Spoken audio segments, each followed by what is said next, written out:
যখনই বন্ধুরা মিলে বসবেন, চা খেতে বসবেন, কফি খেতে বসবেন, অলওয়েজ দিনই আলাপ করবেন, দুনিয়াবি আলাপ কম করবেন, দুনিয়াবি আলাপ বেশি করবেন না, প্রয়োজন যতটুকু এতটুকু দিনই আলাপ করবেন।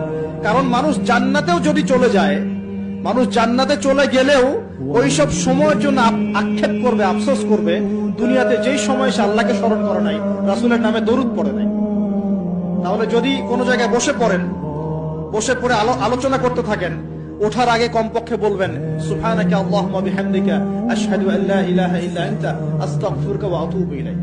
কারণ কেন বলবেন? আল্লাহ রাসূল বলেছেন যে কোনো মানুষ, কোনো কওম যদি একটা জায়গায় বসে আলোচনা করে, আলোচনা থেকে শেষ করা বৈঠকটা ভঙ্গের আগেই যদি তারা এই দোয়াটা করে ওঠে, ওই বৈঠকে যদি কোনো ফাহেসা কথা হয়ে থাকে, এর গুনার কাফফারা হয়ে যাবে, গুনাহ মাফ হয়ে যাবে।